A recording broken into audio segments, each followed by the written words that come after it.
ಸ್ನೇಹಿತರೆ ನಮಸ್ತೆ. ನಾಡು ನುಡಿ ಯೂಟ್ಯೂಬ್ ಚಾನಲ್ಗೆ ನಿಮಗೆಲ್ಲ ಸ್ವಾಗತ. ಸ್ನೇಹಿತರೆ, ಕರ್ನಾಟಕ ರಾಜ್ಯ ಸರ್ಕಾರ ಈಗ ಬಾಡಿಗೆ ಮನೆಗಳಿಗೆ ಅಂದರೆ ಬಾಡಿಗೆ ಮನೆಯಲ್ಲಿ ವಾಸವಿರುವವರಿಗೆ ಹೊಸ ನಿಯಮವನ್ನು ಜಾರಿಗೆ ತಂದಿದೆ. ಸ್ನೇಹಿತರೆ, ಕರ್ನಾಟಕ ರಾಜ್ಯ ಸರ್ಕಾರ ಈಗ ಬಾಡಿಗೆ ನಿಯಂತ್ರಣ ಕಾಯ್ದೆಯಲ್ಲಿ ಕೆಲವು ತಿದ್ದುಪಡಿಗಳನ್ನು ಮಾಡಲು ಮುಂದಾಗಿದ್ದು, ಇದು ಬಾಡಿಗೆ ಮನೆಯಲ್ಲಿ ಇರುವವರ ಮೇಲೆ ನೇರವಾಗಿ ಪರಿಣಾಮವನ್ನು ಬೀರಲಿದೆ.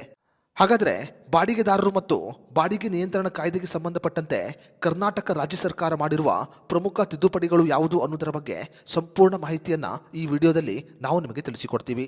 ವಿಡಿಯೋ ತುಂಬ ಇನ್ಫಾರ್ಮೇಟಿವ್ ಆಗಿದೆ, ಎಲ್ಲೂ ಸ್ಕಿಪ್ ಮಾಡದೆ ನೋಡಿ. ಹಾಗೂ ಈ ಮಾಹಿತಿಯನ್ನು ಬಾಡಿಗೆ ಮನೆಯಲ್ಲಿರುವ ಪ್ರತಿಯೊಬ್ಬರಿಗೂ ಶೇರ್ ಮಾಡಿ.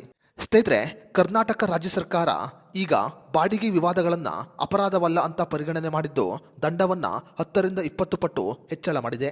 ಬಾಡಿಗೆ ನಿಯಂತ್ರಣ ಕಾಯ್ದೆಯಲ್ಲಿ ಆಗಿರುವ ತಿದ್ದುಪಡಿಯ ಪ್ರಕಾರ ಇನ್ನು ಮುಂದೆ ಬಾಡಿಗೆದಾರರು ನಿಯಮ ಉಲ್ಲಂಘನೆ ಮಾಡಿದರೆ ಕಡ್ಡಾಯವಾಗಿ ದಂಡವನ್ನು ಪಾವತಿ ಮಾಡಬೇಕು. ಕೇಂದ್ರ ಸರ್ಕಾರದ ಜನವಿಶ್ವಾಸ್ ಕಾಯ್ದೆ 2025ಕ್ಕೆ ಅನುಗುಣವಾಗಿ ಈ ಬದಲಾವಣೆಗಳನ್ನು ಮಾಡಲಾಗಿದೆ. ಬಾಡಿಗೆ ನಿಯಂತ್ರಣ ಕಾಯ್ದೆಯ ತಿದ್ದುಪಡಿಯ ಪ್ರಕಾರ ಇನ್ನು ಮುಂದೆ ಮನೆಯನ್ನ ಬಾಡಿಗೆ ಪಡೆಯುವವರು ಯಾವುದೇ ಕಾರಣಕ್ಕೂ ಬಾಡಿಗೆ ಮನೆಯನ್ನ ಮತ್ತೊಬ್ಬರಿಗೆ ಬಾಡಿಗೆ ಕೊಡುವಂತಿಲ್ಲ. ಇದು ಕಾನೂನು ಪ್ರಕಾರ ಅಪರಾಧವಾಗಿದೆ. ಅಷ್ಟೇ ಮಾತ್ರವಲ್ಲದೆ ಮನೆಯ ಮಾಲೀಕರು ಬಾಡಿಗೆದಾರರನ್ನ ಕಾನೂನು ಬಾಹಿರವಾಗಿ ಅಥವಾ ಒತ್ತಾಯಪೂರ್ವಕವಾಗಿ ಹೊರಹಾಕುವಂತಿಲ್ಲ. ಅದೇ ರೀತಿಯಲ್ಲಿ ಬಾಡಿಗೆದಾರರು ಆಸ್ತಿಯ ವಿವರಗಳನ್ನು ತಪ್ಪಾಗಿ ಕೊಡುವಂತಿಲ್ಲ. ಇನ್ನು ರಿಯಲ್ ಎಸ್ಟೇಟ್ ಏಜೆಂಟ್ಗಳು ಅಥವಾ ಮಧ್ಯವರ್ತಿಗಳು ಬಾಡಿಗೆ ನಿಯಂತ್ರಣ ಕಾನೂನಿನಲ್ಲಿ ನೋಂದಾವಣಿಯನ್ನು ಮಾಡಿಕೊಳ್ಳಬೇಕು.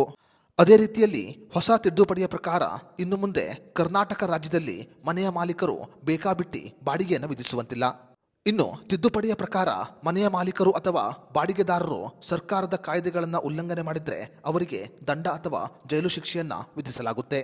ಇನ್ನು ಹೊಸ ನಿಯಮದ ಪ್ರಕಾರ ಒಬ್ಬ ವ್ಯಕ್ತಿ ಅಥವಾ ಕುಟುಂಬ ಯಾವುದಾದರೂ ಮನೆಯನ್ನ ಬಾಡಿಗೆ ಪಡೆಯಲು ಬಯಸಿದರೆ ಅವರು ತಮ್ಮ ಸಂಪೂರ್ಣ ಮಾಹಿತಿಯನ್ನ ಕಡ್ಡಾಯವಾಗಿ ಕೊಡಬೇಕು. ಅದೇ ರೀತಿಯಲ್ಲಿ ಪ್ರತಿ ಮನೆಯ ಮಾಲೀಕರು ಹಾಗೂ ಬಾಡಿಗೆದಾರರು ಬಾಡಿಗೆ ಒಪ್ಪಂದವನ್ನು ಮಾಡಿಕೊಳ್ಳುವುದು ಅತಿ ಕಡ್ಡಾಯವಾಗಿದೆ. ಬಾಡಿಗೆ ಒಪ್ಪಂದದಲ್ಲಿ ಬಾಡಿಗೆದಾರರು ಮತ್ತು ಮಾಲೀಕರ ನಡುವಿನ ಒಪ್ಪಂದವನ್ನ ಸಂಕ್ಷಿಪ್ತವಾಗಿ ವಿವರಿಸಬೇಕು. ಅದೇ ರೀತಿಯಲ್ಲಿ ಬಾಡಿಗೆ ಮೊತ್ತವನ್ನು ಕೂಡ ಒಪ್ಪಂದದಲ್ಲಿ ನಮೂದಿಸಬೇಕು ಅಂತ ಈಗ ಸರ್ಕಾರ ಆದೇಶವನ್ನು ಹೊರಡಿಸಿದೆ.